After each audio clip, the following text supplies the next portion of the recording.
Hi hello नमस्कार. मी शर्वरी तुमच्या सगळ्यांचं पुन्हा एकदा नवीन व्लॉगमध्ये व्हिडिओमध्ये खूप मनापासून स्वागत करते. तर कालचा व्लॉग तुम्ही बघितलात. खूप महिन्यांनी मी पुन्हा एकदा व्लॉग्स करायला सुरुवात केलेली आहे. त्यात तुम्हाला सांगितलं आहे की सगळं शिफ्टिंग चालू आहे. तुम्हाला सगळीकडे सामान दिसणार आहे. सगळं असं सामान आहे. एक एक गोष्टी जशा पॅक होत आहेत ना तशा इथे स्क्रुटिनाइज करून ठेवते आहे. कारण काही गोष्टी ह्या मला कम्प्लिटली आईकडे माझ्या पाठवून व्यवस्थित छानपैकी एका जागी रचून त्या स्टोअर करून ठेवायच्या आहेत. फॅनचा आवाज येत असेल तर प्लीज इग्नोर करा. कारण फॅनशिवाय 2 सेकंदही बसणं अशक्य आहे. आणि इथे आता बरंचसं हे इथलं सगळं क्लीन केलं आहे. कालच्या ब्लॉगमध्ये तुम्ही बघितलं असेल तर बऱ्याचशा गोष्टी सगळ्या भरलेल्या आहेत. मी जिथे जशा प्लॅन आउट करायच्या तशा. आणि मी तुम्हाला दाखवते मी काय केलं आहे माहिती आहे का. हे बघा असं टॅगिंग केलेलं आहे प्रत्येक गोष्टींना की त्या बॅग्समध्ये काय आहे. जसं की ते ह्याच्यात लिहिलेलं आहे मी बेडशीट्स, पिलो कवर्स आणि रजाई वगैरे.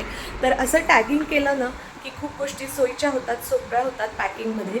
मी आधीही जेव्हा शिफ्टिंग केलं होतं रावेतवरून इथे तर तेव्हासुद्धा मी तुमच्यासोबत शेअर केलेलं होतं की मी वारंवार शिफ्टिंग होतं आहे तर कशा पद्धतीने या गोष्टी मी प्लॅन करते, कसं पॅकिंग करते आणि त्याचा फायदा काय होतो. बऱ्याच गोष्टींसाठी दरवेळेला पॅकिंग करताना खर्च होतो. काही गोष्टी नव्याने परत घ्याव्या लागतात. पण काही गोष्टी नीट सांभाळून ठेवल्या तर त्या पुन्हा उपयोगी येतात पॅकिंगच्या वेळेला. आणि त्याच्यामध्ये तुम्हाला सामान हलवता येतं. इथे जे सगळं स्क्रुटिनाइज करून ठेवलेलं आहे ते मला आईकडे पाठवायचं आहे. ही अजून पिशवी आहे ती बाकी आहे मला बघणं. तर म्हणलं चला आता ब्लॉगिंगला कालपासून सुरुवात केलेलीच आहे तर तुमच्याबरोबर काही गोष्टी शेअर करूयात. आणि मला आता उद्या माझं वॉशिंग मशीन पण जाणार आहे. त्यामुळे जेवढे भरभर कपडे धुवून घेता येतील, अजून काही धुवायचे बाकी असतील तर तेवढे मी धुवून घेणार आहे. नंतर मात्र काही दिवस मला हातानेच कपडे धुवायचे आहेत. पण ठीक आहे, उन्हाळा आहे त्याच्यामुळे वाळतील पटपट कपडे. अशा सगळ्या गोष्टी आहेत. तर तुम्हाला आता मी म्हटलं नक्की काही गोष्टी तुमच्यासोबत शेअर करायच्या आहेत, मला तुम्हाला सांगायच्या आहेत. एक मिनटं मी बसते आणि मग तुमच्यासोबत गोष्टी शेअर करते. फायनली आता एका जागी मी बसलेले आहे. आणि हे बॅकग्राऊंड किती छान होतं ना बघा. हे सगळं त्यांनी इथे टी व्ही युनिट केलेलं होतं. आणि हे जरी असं एक काय म्हणतात मार्बल लुक वाटत असला तरी हे लॅमिनेटच आहे. ते छान होता. मला ना ह्या फ्लॅटमध्ये आल्यानंतर इथे मी किती राहिले 3 महिने राहिले आत्ता लिटरली.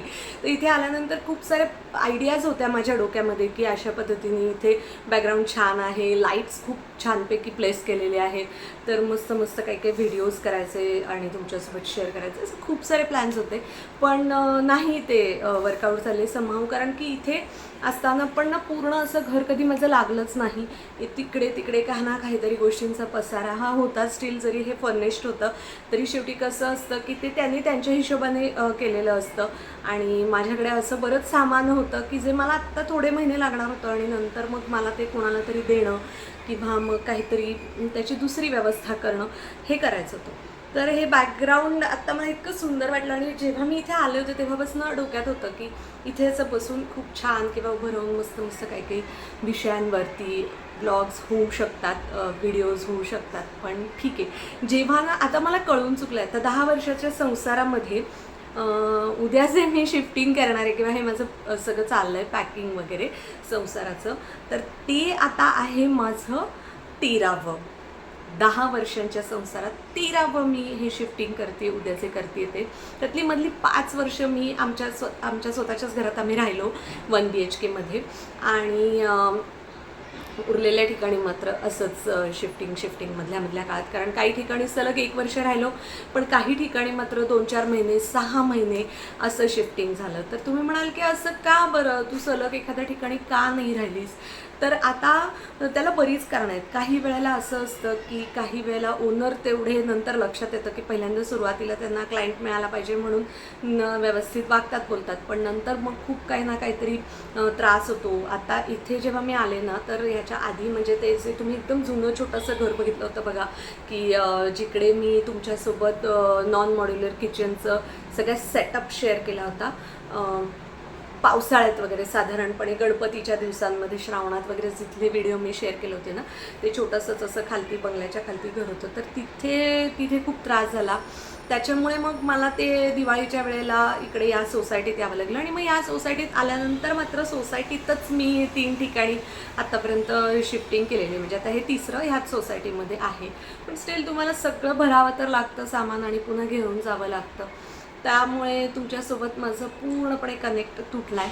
पण नाही, ह्यातून मला असं वाटतं की सुरुवातीला ह्या सगळ्या गोष्टींचा मला खूप त्रास झाला. मी रडले, मी चिडले, मी खूप म्हणजे एक वेगळा सेपरेट मोठा व्हिडिओ होईल की मला काय काय त्रास झाले आणि मी कशातून गेले.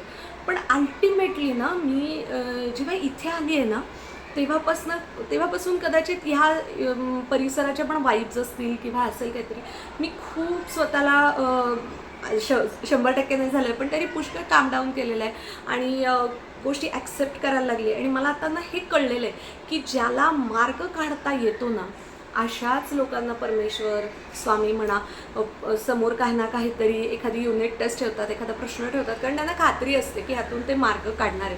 लिटरली म्हणजे आत्ता तर गेल्या 10 वर्षात मी असं 10 पण नाही, त्याच्या आधीपासून साधारणपणे कॉलेज जीवनापासून तुम्ही म्हणू शकता की कित्येक वेळेला असं झालेलं आहे की प्रश्न पडला आहे आणि उद्या त्या गोष्टीवरती काहीतरी ॲक्शन घेणं गरजेचं आहे आणि उत्तर काहीही नाही आहे माझ्याकडे, उत्तर काहीही नाही आहे.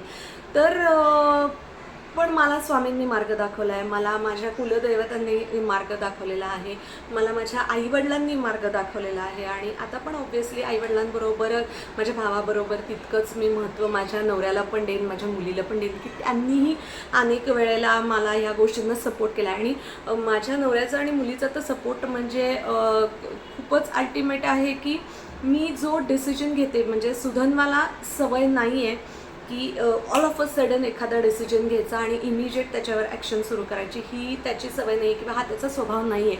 पण त्यांनी ते माझ्याबरोबर राहून सुरुवातीला त्यावर नाही आमचे खूप वाद झाले, पण अल्टिमेटली त्यांनी या गोष्टी ॲक्सेप्ट केल्या.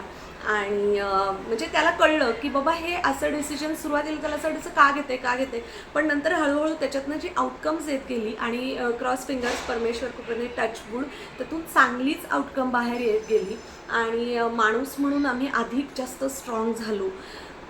ह्या सगळ्या गोष्टींचा आता तो जेव्हा विचार करतो तेव्हा त्याला या गोष्टी पटतात आणि त्याला ते आता हे अशा सिच्युएशन्स ॲक्सेप्टेड आहेत.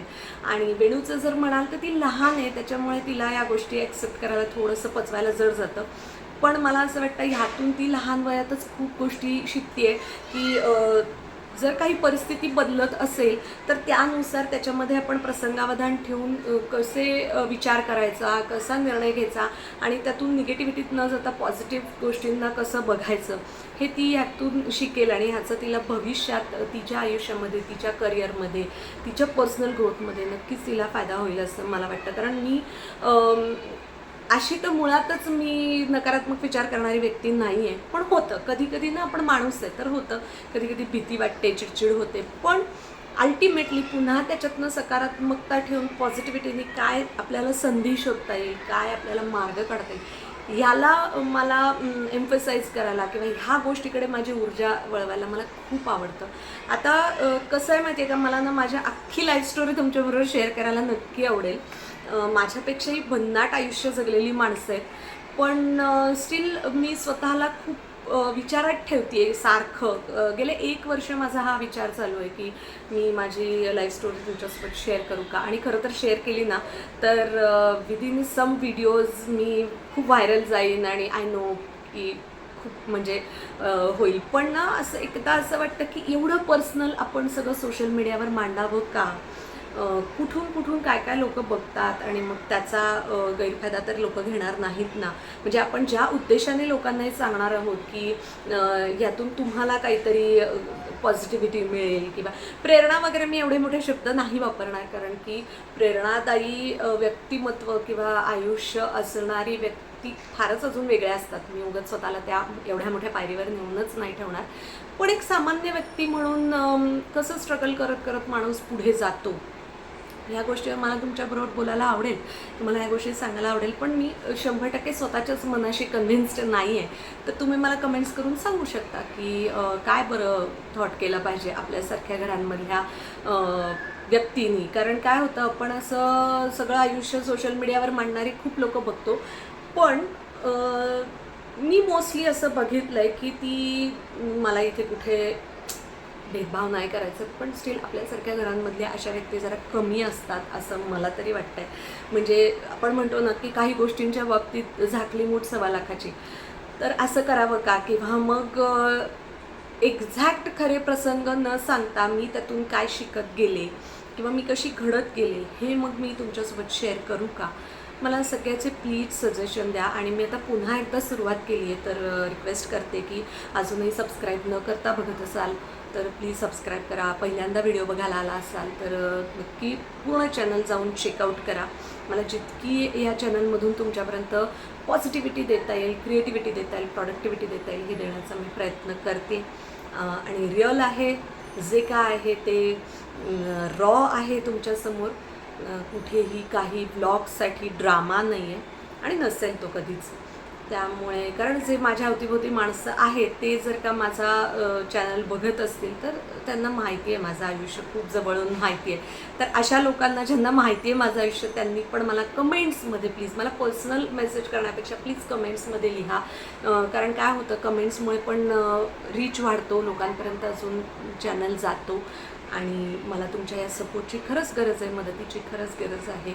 पुन्हा एकदा सुरुवात करते आहे. क्रॉस फिंगर्स, होप मी आता कन्सिस्टन्सीने गोष्ट ही पुढे नेईन. कारण न करण्याचे खूप ॲडव्हान्स परिणाम झालेले आहेत आता चॅनलवरती, जे मला यूट्यूब स्टुडिओमध्ये दिसतं आहे. मला पुढे जाण्यासाठी, ग्रो करण्यासाठी हेल्प करा. जास्तीत जास्त लोकांपर्यंत ब्लॉग्स पोचवा. लाईक करा, शेअर करा, सबस्क्राईब करा. चला, तुर्तास इथेच थांबते. पुन्हा भेटूया नवीन ब्लॉगमध्ये. बाय. Take care.